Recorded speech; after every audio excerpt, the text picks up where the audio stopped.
This is going to be clipped and edited. It will be both on this channel and on that one Lucario fans channel. They created a furry anime you should watch for Pride Month, and then I guess a lot of people said, hey, you forgot this. We're going to go in on all of what was missed. All right, this is Trixie's Furry Pride Anime Part 2. We start with Log Horizon, the image from B's Log, a Japanese magazine. Every time I see official art with heavy Nyanta focus, it makes my heart fill with warmth. That's right, Nyanta is a big time. There's a huge furry romance between Nyanta, who is as much of a furry as he possibly could be, because he was clearly a furry human, and now that he has become his character in game, he is living his best life in a way nobody else could ever comprehend.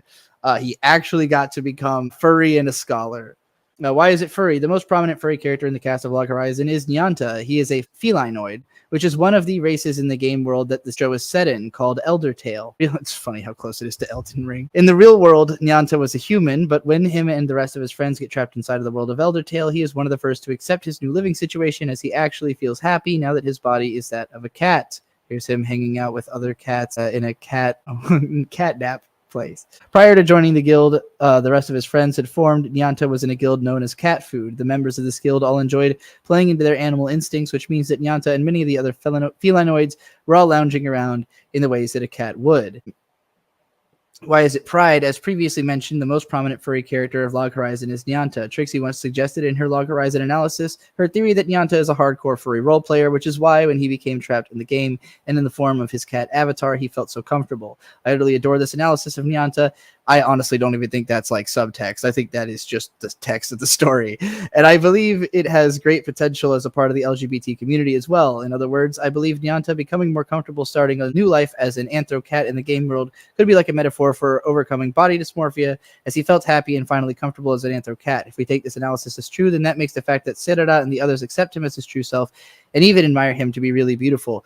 I'm wondering if you've seen all of Log Horizon, because you didn't even mention there's also a trans girl in this who was a assigned male at birth human who ended up in a female body in the game. And even though, so we've got Akatsuki, one of the main characters, she was playing as a guy, but for her it was a role play. So she felt uncomfortable in her male form, and in the first episode transforms into something that resembles her real body, so that she doesn't have the body dysmorphia. Everybody in this story gets body dysmorphia because they all become their in-game characters, and it takes them a while to like adjust to being that.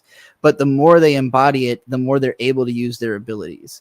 So like Shiroi, for instance, was not as tall in real life as he is in the game, so he has to adjust to being like a few inches taller. But the one girl, I can't even fucking remember her name, the trans girl, you know, she's just a girl now. She's cis in this universe because she has always had this girl body as far as this world is concerned. But yeah, another character who's very happy about the fact that they all got trapped in the game and had that opportunity. And yeah, again, they're rare, but there are body modification magics that you could use to, you know, to undo being this way. So everybody who is staying that way is probably doing it on purpose. It's a bunch of geeks who got to be their avatars, literally. So most of them are pretty happy about it. But yeah, there's furries, there's trans characters, there's gay characters. Actually, she's right here, the trans girl in the background. I'll check the chat real quick because I'm sure that one Lucario fan has answered. Yeah, okay, I figured, because she comes up way more in season 2.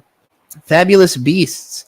Fabulous Beasts is a Chinese anime, just like Lu Xiaohei, cute Chinese anime about cats, which we watched together on Trixie's streams. Also very similar to that show, Fabulous Beasts follows a group of mythical animals who come in many shapes and sizes. The main character is a dragon-like animal called Tianlu. He moves in one day with his old friend Sibushang. This series is largely about interacting with mythical creatures with occasional action scenes. Tony from Fabulous Beasts is the most well-known LGBT character of the cast. He's pansexual, which is shown by his interactions with the male Sibushang, which are extremely obviously meant to be flirting, and he likes ladies.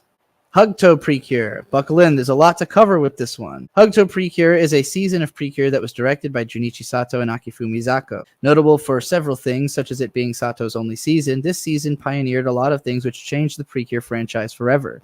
The basic plot is that Hana, the pink girl, ends up having to become a Precure because a character named George Kurai is attempting to stop the flow of time.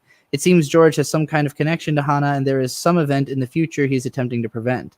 The love for Yes Precure 5 is utterly apparent in Hugto Precure, as this season introduced a cute animal mascot named Harry Harry? Oh my god, he's a cute little hamster!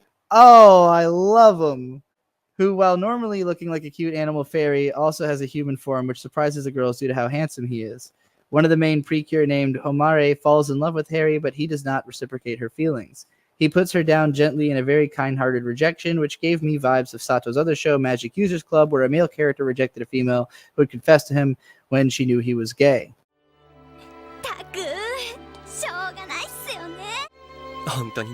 YouTube version of this fuck-ass gif.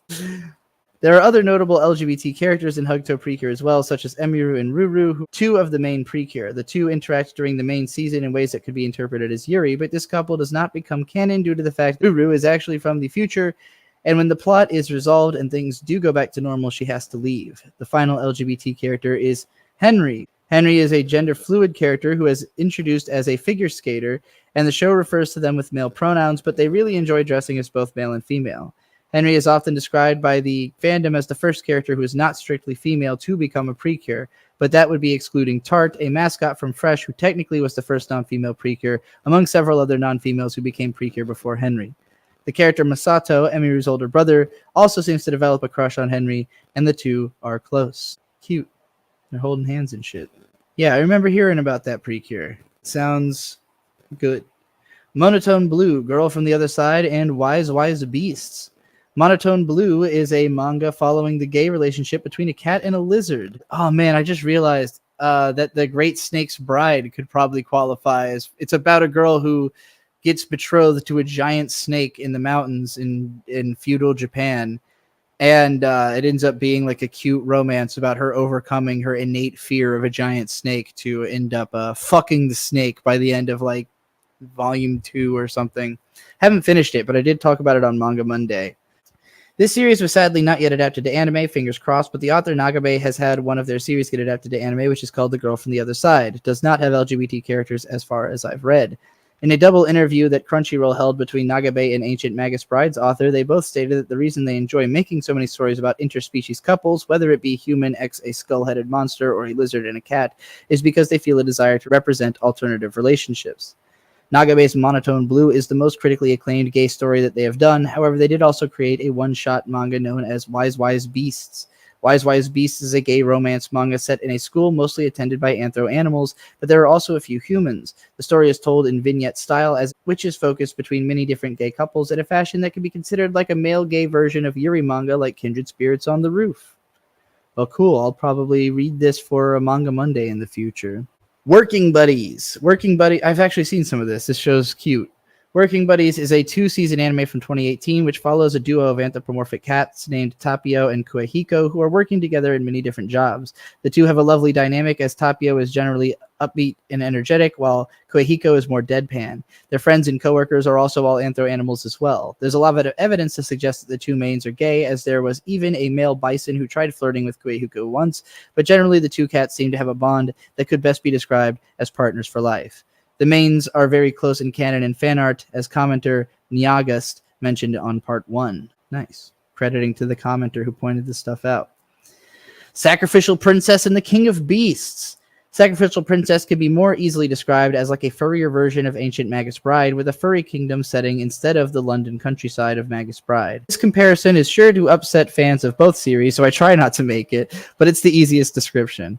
Both shows are about a young girl, human girl who is about to be enslaved / is a sacrifice, but is saved by a protective beast man. However, Sacrificial Princess takes place in a kingdom of different anthro animals, unlike Magus Bride, which is mostly humans except for the goat-headed Magus Bride himself.